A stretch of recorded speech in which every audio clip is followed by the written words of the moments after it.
दोस्तों नमस्कार, कैसे हैं आप सब? आई होप कि आप सब अच्छे होंगे, मस्त होंगे और खूब मन लगाकर पढ़ाई कर रहे होंगे। तो चलिए, आज आप लोगों से एक ज़रूरी सूचना है कि आप लोग हिंदी व्याकरण की क्लास लेना चाहते हैं या पहले की वीडियो में ही पढ़ लेंगे? पूरा बिल्कुल आप लोगों को नोट्स बनाकर पढ़ाया, एक टू जेड पढ़ाया। जो भी जहाँ से भी जो सब भी प्रश्न बनता है, सब कुछ मैंने उसमें कवर करवा दिया है। प्लेलिस्ट बनी हुई है, अगर उसमें पढ़ना चाहते हो तो उसमें पढ़ लो। नहीं तो हम फिर से आप लोगों को एक नई क्लास देने के लिए सोच रहे हैं।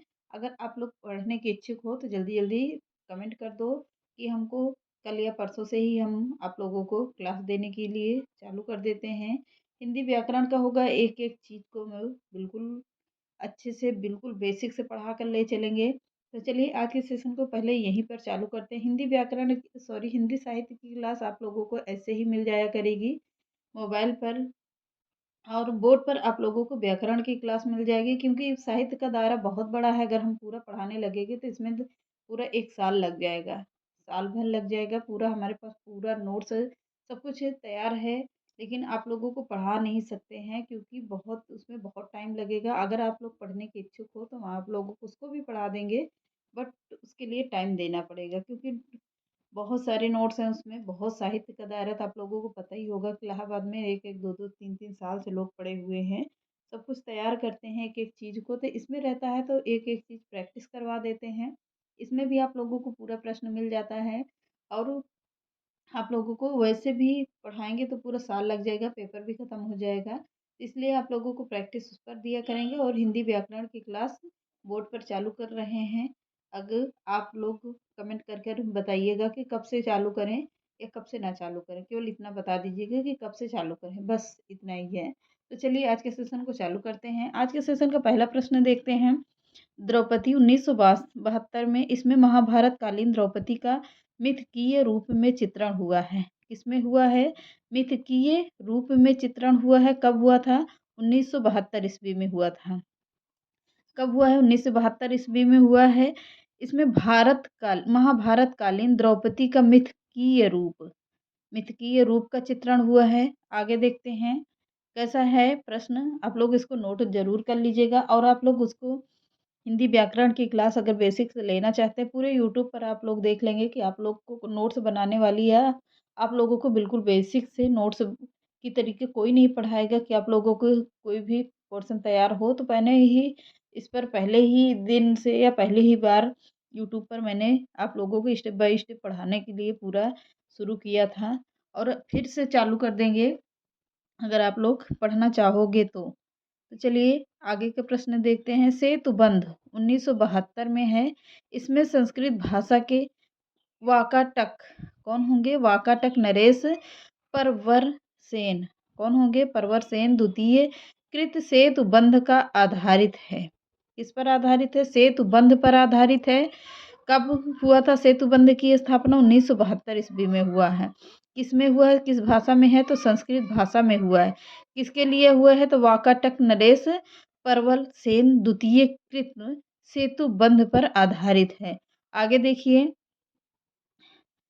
नायक खलनायक विदूषक 1972 यह दुष्यंत और शकुंतला का आचरण पर आधारित है। हमने कहा कि आप लोगों से वन लाइनर प्रश्न है।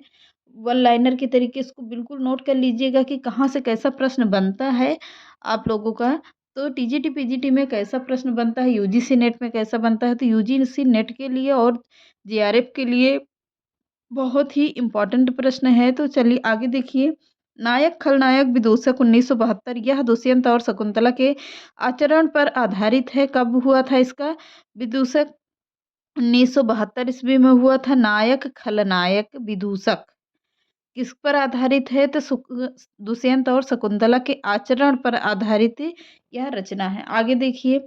सूर्य की अंतिम किरण से सूर्य की पहली किरण तक यह नारीत्व की सतर्कता की तलाश हुई है। किसमें कब हुई थी? 1975 ईस्वी में हुई है। कब हुई? 1975 में हुई। इसमें नारीत्व की सार्थकता का तलाश की गई है। सब कुछ इसमें आप लोगों को क्लियर मिलेगा कि किसके लिए की गई है। नारीत्व की सार्थकता की तलाश की गई है। आगे देखिए। आठवां सर्ग 8वां सर्ग 1976 ईस्वी का है। यह कालिदास के कुमार संभव और महाकाव्य के 8वें सर्ग पर आधारित है। 8वां सर्ग किस पर आधारित है तो कब आधारित हुआ? पहला प्रश्न 1976 में। किसकी रचना है? कालिदास के कुमार संभव के महाकाव्य के 8वें सर्ग पर आधारित है। आगे देखिए, समझ में आ गया, नोट करिए इसको। छोटे सैयद बड़े सैयद 1985 की रचना है। इसमें मुगल सम्राट मोहम्मद शाह के समय का यथार्थ चित्रण है। किसमें? छोटे सैयद और बड़े सैयद में। कब की रचना है तो 1982 की इसमें रचना है। इसमें मुगल सम्राट मोहम्मद शाह के समय का यथार्थ चित्रण किया गया है। आगे देखिए, शकुंतला की अंगूठी 1990 में अभिज्ञान शाकुंतलम नाटक के पुनर्निर्मित रचना है। कौन सी? शकुंतला की अंगूठी। आगे देखिए, कैद ए हयात। कैद ए हयात 1993 की, यह मिर्जा गालिब के जीवन पर आधारित है। यह रचना कैसी है? कैद ए हयात 1993 की रचना है। यह किसके ऊपर आधारित है तो मिर्जा गालिब के जीवन पर आधारित रचना है। बहुत ही इम्पोर्टेंट है, इसको भी नोट कर। अब आगे देखिए, इसमें कुछ उपन्यास से प्रश्न हैं। हिंदी के जीवनी परक उपन्यास बहुत ही इम्पोर्टेंट, ये यहाँ से भी रचना पूछी जाती है। जीवनी या उपन्यास से भी प्रश्न पूछा जाता है। जो मैंने उपन्यास था इसके पहले भी पढ़ाया है और इसके बाद भी फिर से चालू कर दिए हैं। तो इसमें कुछ इम्पोर्टेंट होंगे, कुछ रिपीटेड होंगे, लेकिन आप लोगों का तैयार होना चाहिए, याद होना चाहिए बस। भारत भारती का सपूत। भारती का सपूत कब की रचना है तो 1954 ईस्वी की रचना है। किसके द्वारा लिखी गई है? रांगेय राघव के द्वारा लिखी गई है। किस पर आधारित है? भारतेंद्र हरिश्चंद्र के। किस पर? भारतेंद्र हरिश्चंद्र पर। यह हिंदी में प्रथम जीवनी परक उपन्यास है। तैयार हुआ? आगे बढ़िए। रत्ना की बात, यह किसकी रचना है? यह रचना है रांगेय राघव की। कब लिखा था रांगेय राघव ने तो 1957 ईस्वी में इसकी रचना की गई है। किसके जीवन पर आधारित होगी तो तुलसीदास के जीवन पर आधारित यह रचना की गई है। रत्ना की बात यानी रत्नावली के बारे में कहा गया है। आगे देखिए, लोई का ताना, यह रचना किसके ने लिखी है? रांगे राघव ने लिखी है। कब लिखा था? 1974 ईस्वी में लिखा है। लोई यानी कौन थी? कबीरदास की पत्नी थी लोई। कबीर के जीवन पर आधारित है। रत्नावली की कौन थी तो रत्नावली तुलसीदास की पत्नी थी। अगला देखिए, मानस का हंस, यह कब की रचना है तो 1974 ईस्वी की रचना है। किसने लिखी है? अमृतलाल नागर की रचना है। किसके जीवन पर आधारित है? तुलसीदास जी के जीवन पर आधारित रचना है। तुलसीदास की रचना एक मानस का हंस है, उसी के ऊपर इनकी जीवनी लिखी गई है। आगे देखिए, मेरी भव बाधा हरो राधा नागर सोय, कौन सी रचना है? मेरी लाइन है, ये पंक्ति है, मेरी भव बाधा हरो राधा नागर सोय। यह रचना कैसे लिखी गई है तो रांगेय राघव ने इस लाइन को रचना के जीवन पर आधारित किया है। किसके? बिहारी जी के जीवन पर लिखा है। कब लिखा है? 1974 ईस्वी में लिखा है। आगे बढ़ते हैं, धूनी का धुआं। धूनी का धुआं कब की रचना है? 1974 ईस्वी की रचना है। किसने लिखा है? रांगेय राघव ने लिखा है। किसके जीवन पर आधारित हो गया तो गोरखनाथ के जीवन पर आधारित यह रचना है। धूनी का धुआं इम्पोर्टेंट है, नोट करिएगा इसको। धूनी का धुआं 1978 ईस्वी की। किसने लिखा? रांगेय राघव ने लिखा। किसके जीवन पर आधारित है? गोरखनाथ के जीवन पर आधारित यह रचना है। आगे देखिए, यशोधरा जीत गई। यशोधरा जीत गई रांगेय राघव की रचना है। टाइम टेबल नहीं दिया गया है। भगवान बुद्ध के जीवन पर आधारित यह रचना है। यशोधरा जीत गई। आगे देखिए, देवकी का बेटा। देवकी का बेटा यानी कि कृष्ण के जीवन पर आधारित रचना किसने किया है? रांगेय राघव ने किया है। किसके जीवन पर है? कृष्ण जी के जीवन पर आधारित यह रचना है, देवकी का बेटा।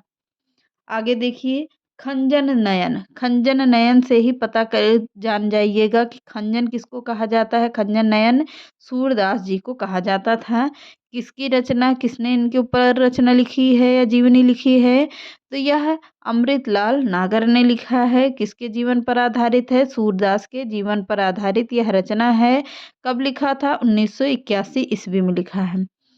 इतना तैयार हुआ। आगे देखें, पहला गिरमिटिया किसकी रचना है? गिरिराज किशोर की रचना है। कौन सी रचना? पहला गिरमिटिया।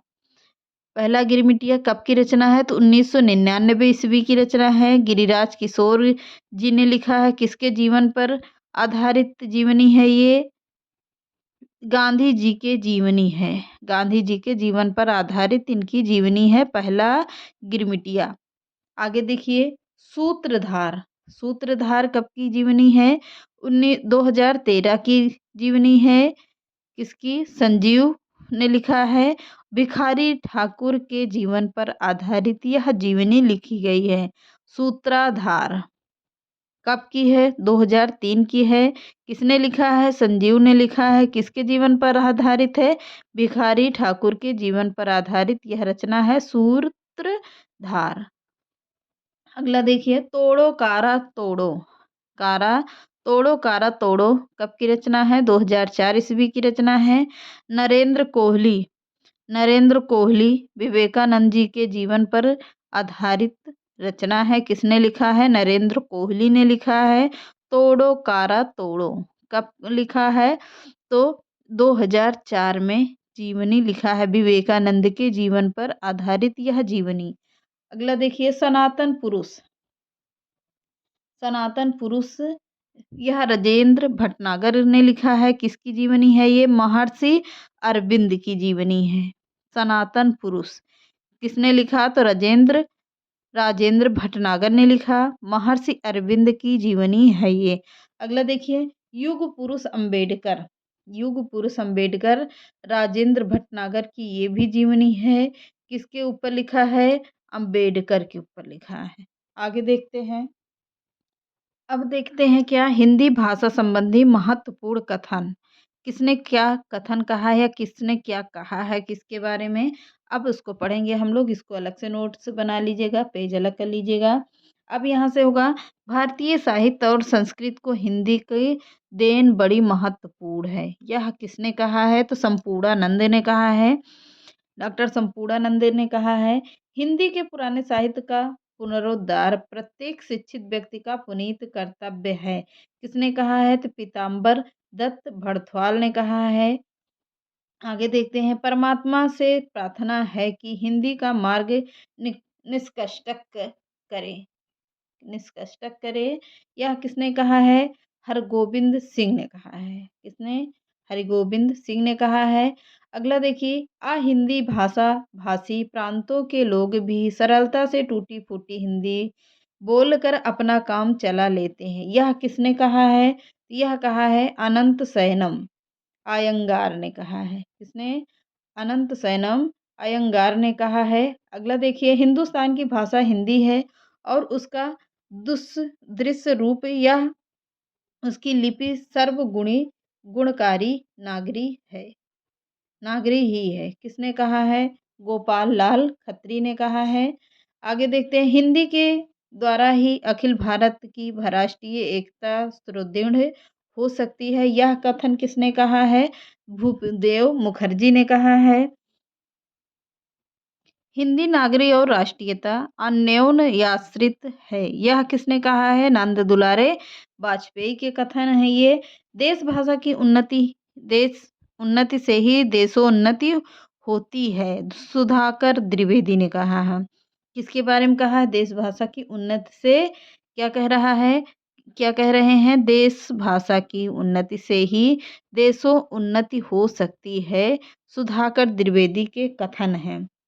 अगला देखिए, हिंदी उन सभी गुणों के अलंकृत है जिनके बल पर वह विश्व की साहित्यिक भाषाओं की अगली श्रेणी में सभासीन हो सकती है। किसकी कथन है? तो मैथिली शरण गुप्त के कथन है। आगे देखिए, भाषा सभ्यता और देश की रक्षा करना सच्चा धर्म यज्ञ है। ठाकुर दत्त शर्मा ने कहा है।